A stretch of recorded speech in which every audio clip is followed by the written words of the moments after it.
Commander Marcus Reaper Kane hung suspended in the alien containment field, his body aching from the neural dampeners they'd attached to his spine. The Zephyrian interrogation chamber was a masterpiece of psychological warfare, smooth obsidian walls that seemed to absorb light, creating an endless void around him. Only the faint blue glow of the containment field provided any illumination, casting eerie shadows across his battered face. 3 days had passed since the ambush at the Kepler mining station. Marcus had been leading a routine patrol when the Zephyrian fleet emerged from hyperspace, their sleek vessels cutting through his squadron like knives through paper. His ship, the UES Vengeance, had fought valiantly, but even the most advanced human technology couldn't match the overwhelming numbers they faced.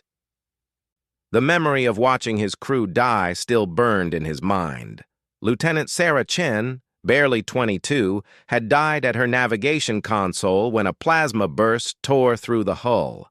Chief Engineer Rodriguez had sacrificed himself to keep the engines running long enough for the escape pods to launch. Marcus had stayed behind, manually piloting the ship to give his people a chance to survive. Now he was here, in the belly of the Zephyrian command ship, a prize for their alien curiosity. The Zephyrians were tall, elegant creatures with silver skin that shimmered like liquid metal and large, multifaceted eyes that could see across multiple light spectrums. Their leader, High Inquisitor Zalthek, had been studying Marcus for days, probing his mind with their advanced technology, trying to unlock the secrets of human military strategy. But Marcus had trained for this. The Special Operations Command had prepared him for capture and interrogation. Every agent learned the mental techniques to compartmentalize information, to build walls in their mind that even the most advanced alien technology couldn't breach. They called it the Iron Discipline, a meditation practice that allowed operatives to lock away classified information so deeply that torture, drugs, or psychic probes couldn't access it. What the aliens didn't know was that Marcus Kane wasn't just any human soldier. He was one of only 12 operatives to complete the Shadow Protocol training, a classified program that pushed human mental capabilities to their absolute limits. They had spent 2 years learning to control their thoughts, emotions, and even their biological responses with surgical precision. Zalthek entered the chamber, his elongated form moving with predatory grace. His translator collar activated, converting his complex harmonic language into words Marcus could understand. "Human, your resistance continues to impress me. Most species break within hours of our neural probing, yet you remain intact." Marcus said nothing, keeping his breathing steady and his thoughts focused on the mental exercises. He visualized a vast library in his mind, with countless rooms sealed behind unbreakable doors. Behind those doors lay everything the aliens wanted: fleet positions, defensive strategies, the locations of human colonies. But the keys to those rooms were buried so deep that even he couldn't access them without the proper triggers. "Your silence serves no purpose," Zalthek continued, circling the containment field like a shark around wounded prey. "We have already learned much from your vessel's computer systems. Your human technology is primitive, but your tactical approaches show unexpected creativity. We are particularly interested in this asymmetric warfare concept your species employs." The alien's words were meant to provoke a response, to make Marcus angry or desperate enough to make a mistake. But emotion was another tool that Shadow Protocol had taught him to control. He felt the anger at his crew's deaths, the frustration of capture, the fear of what might happen to the human colonies. But he didn't let those emotions control him. Instead, he used them, channeling that energy into strengthening his mental barriers. "We know about your military designation, human. Reaper. An interesting choice of name for someone who brings death to their enemies. Yet here you hang, helpless as a child." Zalthek's voice carried a note of satisfaction. "Your reputation preceded you, even to our distant territories. The human who single-handedly destroyed an entire Korthak raiding fleet at the Centauri station. The ghost who vanished into the asteroid fields of Proxima and emerged behind enemy lines to cripple their supply convoy. Marcus allowed himself a small smile at that memory. The Korthak had learned to fear shadows after that engagement. Their ships had been too large, too clumsy for asteroid field combat. Human vessels were smaller, more agile, perfectly suited for the kind of guerrilla warfare that had become humanity's signature in this galactic conflict.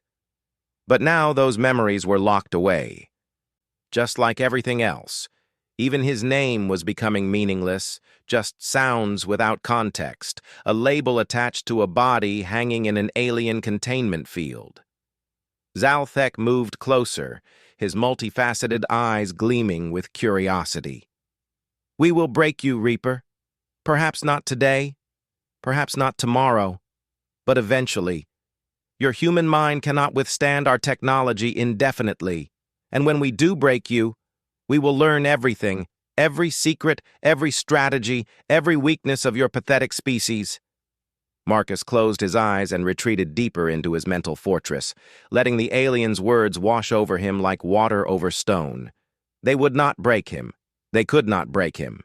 Because he had become something more than human during those years of training. He had become a weapon forged in the fires of absolute discipline, a blade too sharp to dull and too hard to break. The interrogation continued, but Marcus had already won the first battle. His silence was not empty. It was full of purpose, heavy with the weight of secrets that would remain forever beyond their reach. 2 weeks passed in a blur of interrogation sessions and neural probes. The Zephyrians had grown increasingly frustrated with their inability to crack Marcus's mental defenses. They had tried everything. Pain amplifiers that could make a pinprick feel like molten metal, psychotropic drugs that should have dissolved his mental barriers, even direct neural interface with their most advanced mind-reading technology. Nothing worked. Marcus had become a puzzle that their superior intellect couldn't solve, a primitive human brain that somehow resisted their most sophisticated techniques. High Inquisitor Zalthek had called in specialists from across the Zephyrian Empire, neuroscientists, psychologists, even their legendary mind flayers who could supposedly extract thoughts from a dead brain. Each failure only made them more determined. During the sessions, Marcus observed everything. He noted the guard rotations, the security protocols, the layout of the ship's detention levels. Shadow Protocol training included escape and evasion techniques, but more importantly, it taught operatives to gather intelligence even while captured. Every detail was cataloged and stored in the accessible portions of his mind, ready to be used when the opportunity arose. The Zephyrian ship was massive, a kilometer-long dreadnought called the Silent Death. It housed over 10,000 crew members and carried enough firepower to sterilize a planet. But size created vulnerabilities. Large ships had complex systems, redundant pathways, and maintenance areas that security couldn't monitor constantly. Marcus had also learned something interesting about his captors. The Zephyrians were a hierarchical species, obsessed with rank and status. They believed absolutely in their own superiority, which made them predictable. Their arrogance was a weakness he could exploit. On the 15th day, something changed. Zalthek entered the interrogation chamber with a new companion, a smaller Zephyrian with darker skin and cybernetic implants covering half its skull. The newcomer moved differently, with less grace but more purpose. Its multifaceted eyes held a coldness that made even Zalthek seem warm by comparison. "Human," Zalthek announced.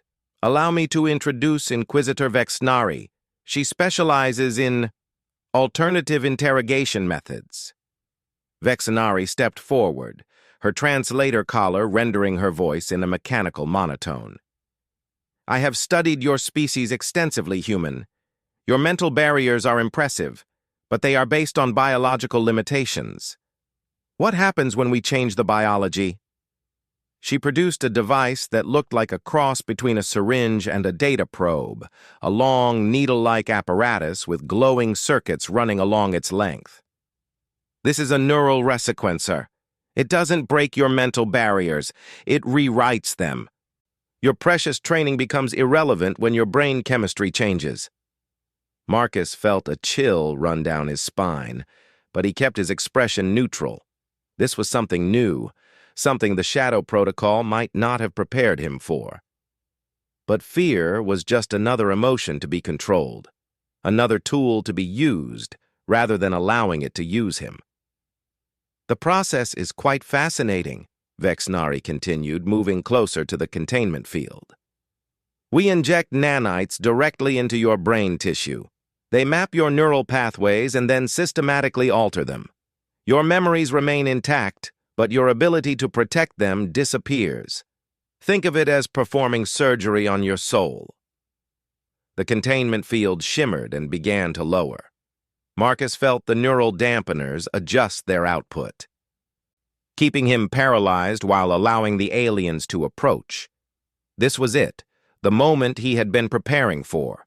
If they succeeded in altering his brain chemistry, everything would be lost.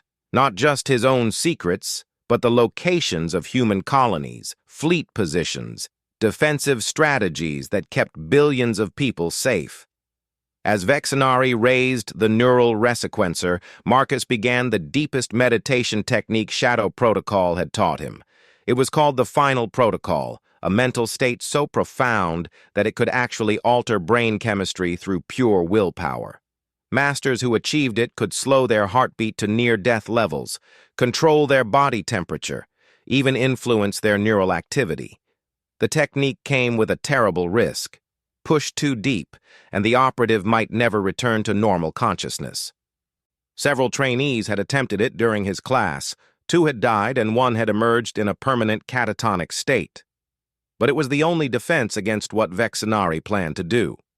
Marcus felt his consciousness descend into the deepest levels of his mind, past the mental barriers, past the locked rooms of classified information, into the very foundation of his sense of self. Here, in this place beyond thought, he found the core of what made him human. Interesting, Vexnari murmured, studying her instruments.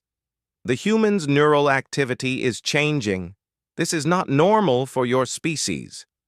Zaltek moved closer, his eyes gleaming with scientific curiosity. What is happening? His brain waves are shifting into patterns I've never seen before. It's as if he's manually adjusting his own neural chemistry. Vexnari's voice carried a note of frustrated amazement. How is this possible?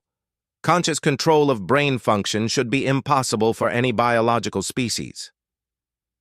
In the depths of his meditation, Marcus smiled. This was what separated humans from every other species in the galaxy. Not their technology, not their physical capabilities, but their absolute refusal to accept limits. When faced with impossible odds, humans didn't surrender. They evolved. The Final Protocol wasn't just a meditation technique. It was a demonstration of human potential, a glimpse of what the species might become if pushed far enough. Marcus could feel his brain restructuring itself, building new pathways, creating defenses that no alien technology could breach. But the effort was enormous. He could feel his life force being consumed by the process, his body beginning to shut down as his consciousness dove deeper into itself. If he went too far, he would never return. But if he didn't go far enough, humanity would pay the price. Vexnari stepped back, her instruments showing readings that defied explanation. This is unprecedented. The human is actually fighting off the neural dampeners through sheer mental discipline. His brain activity is off all our charts. Then increase the dampener output, Zaltek ordered. I can't. Any higher and we'll kill him outright. Marcus hung in the containment field, his body perfectly still, but his mind blazing with activity that no alien could understand. He had become something beyond their comprehension, not a prisoner, but a force of human will made manifest. The interrogation had taken an unexpected turn, and for the first time since his capture, the Zephyrians looked uncertain. The meditation lasted 18 hours. When Marcus finally emerged from the final protocol, he was fundamentally changed. His consciousness had been forged in the deepest fires of human will, creating something that alien science couldn't touch. The neural dampeners that had kept him paralyzed for weeks now felt like gentle suggestions rather than absolute commands. Vexenari and Zalthek had worked through the night, trying to understand what they had witnessed. Their instruments showed impossible readings, a human brain operating at efficiency levels that should have been fatal. Neural pathways had been completely rewired, creating structures that resembled no known biological pattern. "This changes everything," Vexenari muttered, studying her data for the 100th time. "If humans can consciously evolve their own neural architecture, they're not the primitive species we believe them to be."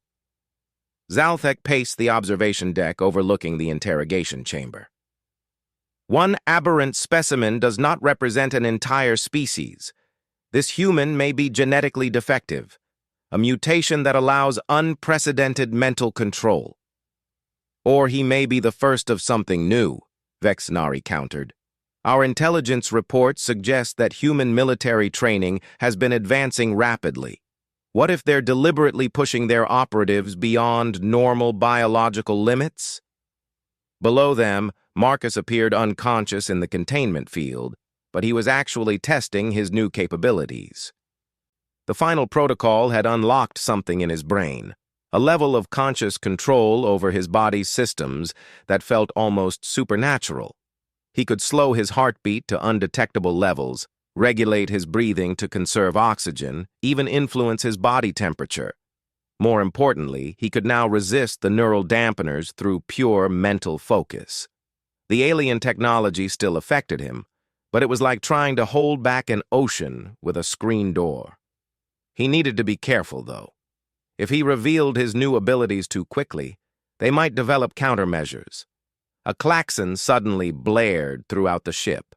Emergency lighting bathed the corridors in red as crew members rushed to battle stations.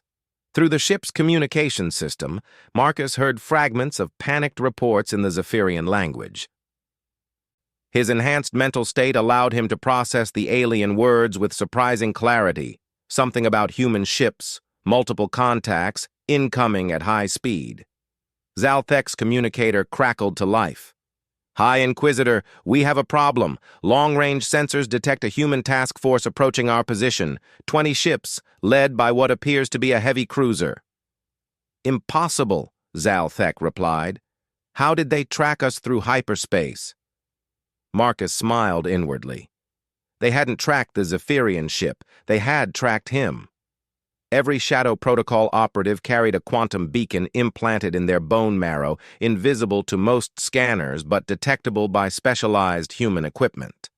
The beacon only activated under specific conditions, when the operative's brain waves showed the unique patterns of the final protocol. In other words, his evolutionary leap had just sent a distress signal that could be detected across light years.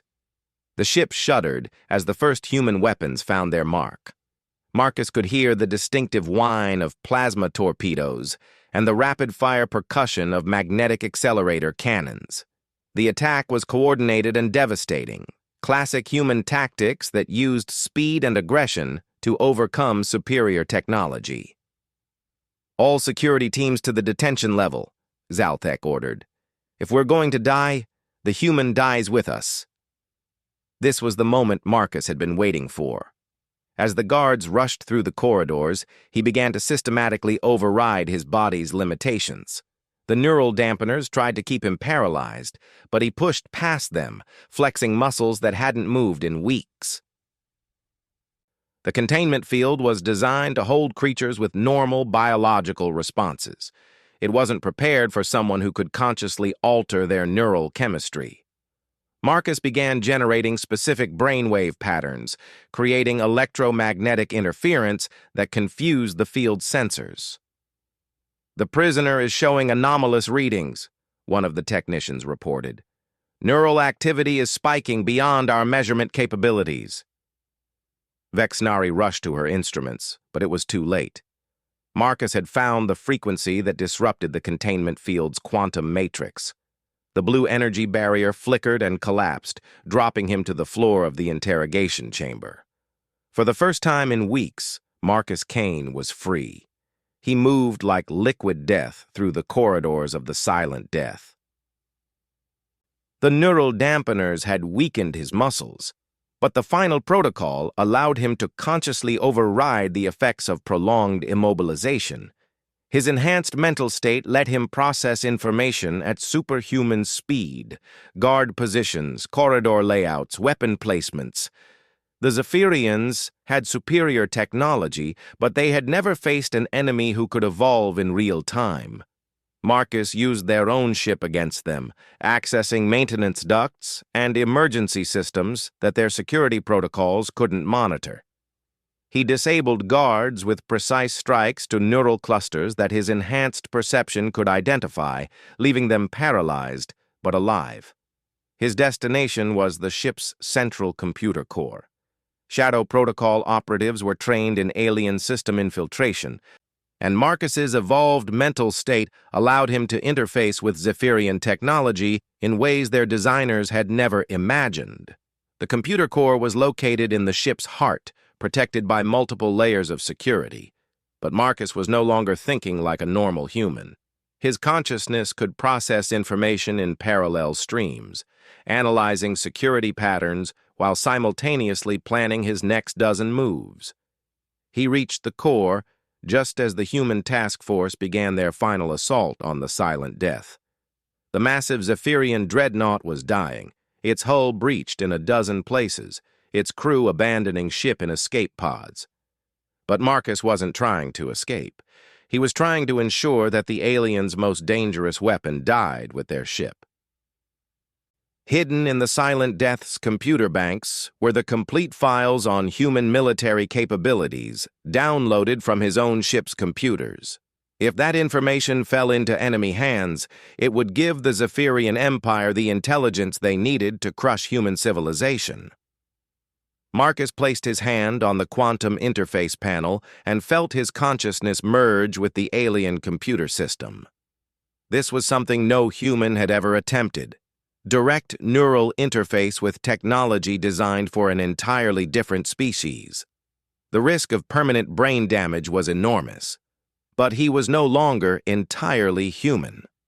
The final protocol had changed him into something new, something that could bridge the gap between organic consciousness and quantum computing. As alarms screamed and the ship tore itself apart around him, Marcus began deleting every trace of human intelligence from the Zephyrian databases. His evolved mind fought through layers of quantum encryption, erasing files faster than the computer's security protocols could respond. The last thing he heard before the explosions reached the core was his own name being spoken over the human task force's communication channel. "Reaper, if you can hear this, we're coming for you." But Marcus Kane was no longer the man who had earned that name. He had become something entirely new, the first human to consciously transcend the limitations of his own species. The rescue team found Marcus in the wreckage of the computer core, his hand still fused to the quantum interface panel by residual energy discharge. Captain Sarah Morrison, commander of the rescue operation, had to use plasma cutters to free him from the melted alien technology. His vital signs were so faint that the medical scanners couldn't detect them at first. "Is he alive?" asked Sergeant Rodriguez, whose brother had died in Marcus's original squadron. "Barely," Dr. Elizabeth Hayes replied, running her scanners over Marcus's unconscious form. "His neural activity is unlike anything I've ever seen. It's as if his brain has been completely rewired at the cellular level." They transported him to the medical bay of the UES Retribution, the flagship of the rescue task force. For 3 days, Marcus lay in a coma while the ship's medical team tried to understand what had happened to him. His brain scans showed patterns that defied medical science. neural pathways that formed geometric structures no human brain should be able to create. On the fourth day, he opened his eyes. "Welcome back to the land of the living, Reaper," Captain Morrison said, standing beside his medical bed. "Though, from what the doctors tell me, you might not be entirely human anymore." Marcus sat up slowly, his enhanced senses immediately cataloging every detail of the medical bay. He could hear conversations 3 decks away, feel the subtle vibrations of the ship's engines through the hull plating, even detect the electromagnetic signatures of nearby electronic devices. The final protocol had given him capabilities that bordered on the supernatural. "Status report," he said, his voice carrying an odd harmonic quality that hadn't been there before. The Silent Death was completely destroyed, along with most of the Zephyrian fleet in this sector. We recovered 17 escape pods, but High Inquisitor Zalthek wasn't among the survivors. Morrison paused. "What exactly did you do to their computer system?" "Our tech teams found evidence of quantum-level intrusion that should be impossible for any known technology." Marcus remembered the moment when his consciousness had merged with the alien computer network. It had been like diving into an ocean of pure information, swimming through data streams that existed in dimensions his old brain couldn't have perceived. "I ensured that any intelligence they gathered on human capabilities was permanently erased." Dr. Hayes approached with a neural scanner, her expression troubled. "Commander Kane, I need to ask you some questions. Do you remember what happened during your captivity?" "Every detail," Marcus replied, and he meant it literally. His enhanced memory could replay events with perfect clarity, down to individual photons hitting his retina. "The quantum beacon in your bone marrow showed some very unusual readings before it activated, brainwave patterns that we've never recorded in any human subject." She showed him a tablet displaying the data. "These spikes here, they correspond to neural activity levels that should have been fatal." Marcus studied the readouts, his evolved consciousness processing the information far faster than should have been possible. He could see what had happened to him reflected in the data, the moment when his human limitations had been transcended, when he had become something new. "I underwent the final protocol," he said simply. The medical team exchanged glances. Dr. Hayes frowned. "Commander, there is no final protocol in any Shadow Protocol training manual. I've reviewed your complete service record." "Because it doesn't officially exist," Marcus explained. "It's something that instructors mention only to the most exceptional trainees, a theoretical technique for transcending biological limitations. Most operatives who attempt it die or suffer permanent brain damage." Captain Morrison leaned forward. "And you succeeded?" "Success is a relative term." Marcus stood up from the medical bed, moving with fluid grace that seemed almost inhuman. "I am no longer the person you knew as Marcus Kane. That man died in the Zephyrian interrogation chamber. What remains is something evolved." Over the following days, as the Retribution made its way back to human space, Marcus demonstrated abilities that challenged everything the crew thought they knew about human potential. He could interface directly with ship systems through touch, processing information faster than quantum computers. His reflexes had increased to superhuman levels, allowing him to react to events before they fully occurred. Most remarkably, he could somehow sense the emotional states and intentions of people around him, as if his enhanced brain could detect subtle electromagnetic patterns that normal humans couldn't perceive. "It's like he's become a living computer," Dr. Hayes told Captain Morrison during a private briefing. "His neural efficiency has increased by several thousand%. He's processing sensory input and making calculations that should require massive computational power." "Is he still human?" Morrison asked. "Biologically, yes. Mentally, I honestly don't know. He's something unprecedented in human evolution." Word of Marcus's transformation spread quickly through the ship, then throughout the fleet when they reached the Naval Command Station at Proxima Centauri. Scientists, military commanders, and government officials all wanted to study the man who had somehow transcended human limitations. But Marcus had no interest in becoming a laboratory specimen. On his first night back at the station, he simply walked out of the secured medical facility, past multiple layers of security that couldn't detect his passage. His evolved consciousness could predict guard movements, anticipate sensor patterns, and move through spaces that surveillance systems couldn't track. He left behind only a message for Admiral Chen, head of Naval Intelligence. The war is changing. Humanity needs to evolve or face extinction. I will be preparing for what comes next. 6 months later, reports began filtering in from the outer colonies. A mysterious figure had appeared in several battle zones where human forces were outnumbered and facing certain defeat. The figure moved like a ghost through alien ships, disabling their systems with touches that somehow overloaded quantum circuits. Enemy forces would find their most secure computers compromised, their battle plans anticipated, their technology turned against them. The aliens had given this figure a name in their fearful whispers: the Evolved One. But humans who caught glimpses of him in battle knew the truth. Marcus Kane had not just escaped from alien captivity, he had become humanity's answer to a hostile galaxy. The Reaper had died in that interrogation chamber, but something far more dangerous had taken his place. The Shadow Protocol training had been designed to create perfect human weapons.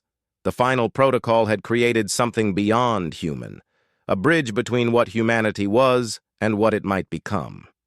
As alien empires across the galaxy began to report impossible intrusions into their most secure facilities, they slowly realized that they had made a critical error in judgment. They had captured a human soldier, tortured him, tried to break him. Instead, they had created their own destroyer. The war for humanity's survival had entered a new phase, and Marcus Kane had become both its prophet and its weapon. He had proven that when pushed beyond all reasonable limits, humans didn't break. They evolved. And evolution, as the galaxy was about to learn, was humanity's most terrifying weapon of all.